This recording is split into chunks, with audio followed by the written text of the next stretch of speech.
आप देख रहे हैं नेटवर्क 33 राजकुमार के साथ। नेटवर्क 33 में आज की कहानी हमारे साथ शेयर की है औरंगजेब आलम जी ने। तो सबसे पहले आलम जी, आपका बहुत बहुत धन्यवाद अपनी कहानी हमारे साथ शेयर करने के लिए। दोस्तों, अगर आपके पास भी ऐसी कोई कहानियां हैं तो हमारे साथ जरूर शेयर करें। हमारे इंस्टाग्राम आईडी पर इंस्टाग्राम आईडी है network_33, जिसका लिंक नीचे डिस्क्रिप्शन बॉक्स में दिया गया है।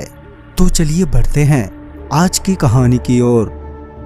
ये उस वक्त की बात है जब मेरे पापा झारसुगुड़ा स्टेशन से कोलकाता जा रहे थे। जब वो स्टेशन पर पहुंचे तो उन्हें पता चला कि ट्रेन को आने में अभी 1 घंटे का वक्त है।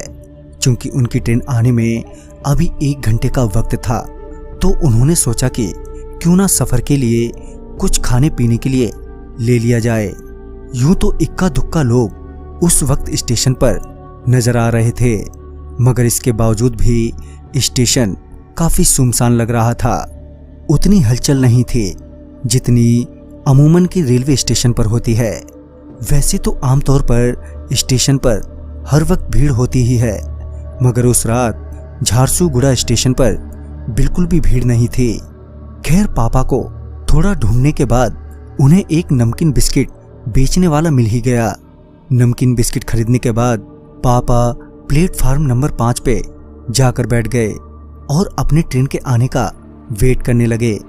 जब वो प्लेटफार्म नंबर 5 पर ट्रेन का वेट कर रहे थे तो उन्हें ऐसा लगा कि कोई उनकी गर्दन पर जोर जोर से फूंक रहा है। जब उन्होंने पीछे पलटकर देखा तो कोई भी नहीं था। इसी बीच उनकी ट्रेन की अनाउंसमेंट हुई। कृपया यात्रीगण ध्यान दें, कोलकाता जाने वाली ट्रेन प्लेटफॉर्म नंबर 3 पर आ रही है। ये सुनकर पापा एकदम से हड़बड़ाते हुए खड़े हुए और जैसे ही वो ट्रेन की ओर जाने के लिए बढ़े ही थे कि उनका बैग किसी ने पीछे से पकड़ लिया। फिर जब उन्होंने पीछे देखा तो वो ये देखकर हैरान थे कि उनका बैग हवा में उड़ रहा है और उन्हें अपने साथ पीछे की ओर खींचे जा रहा है। तभी पापा ने तुरंत ही बैग का फीता छोड़ दिया और हड़बड़ाते हुए एकदम से पीछे की ओर गिर पड़े। उनकी आंखें अभी भी हवा में झूल रहे उनके बैग पर ही गड़ी हुई थी कि तभी उनका बैग हवा में से धड़ाम से नीचे गिर पड़ा। बैग के गिरते ही वो जोर से चीखे और उनकी चीख के साथ पापा की आवाज बिल्कुल ही बैठ गई। वो बस लंबी लंबी सांस लेने लगे थे, मानो उनको सांस लेने में दिक्कत हो रही हो कि तभी उन्हें कदमों की आहट आई। वो आहट ऐसी थी जैसे कोई अपने पांव घसीट कर चल रहा हो, मगर उनके आसपास कोई नहीं था। इसके बावजूद वो आहट तेज होने लगी, मानो वो पापा की ओर ही आ रहा हो। पापा अपना सर हिलाकर अपने आसपास ही देखे जा रहे थे, मगर सिर्फ उन्हें वो आहट ही सुनाई दे रही थी। पापा को डर लग रहा था। कभी भी ना रोने वाले मेरे पापा उस दिन डर से रोने लगे थे। वो वहां से निकलने के लिए अभी खड़े हुए ही थे कि उन्हें एक सर कटा हुआ आदमी उनकी ओर आता हुआ नजर आया, जो अपने पांव घसीट कर चल रहा था। पापा बिना देरी किए वहां से भागे और तभी वो एक खंबे से टकरा गए, जिस वजह से वो वहीं बेहोश हो गए।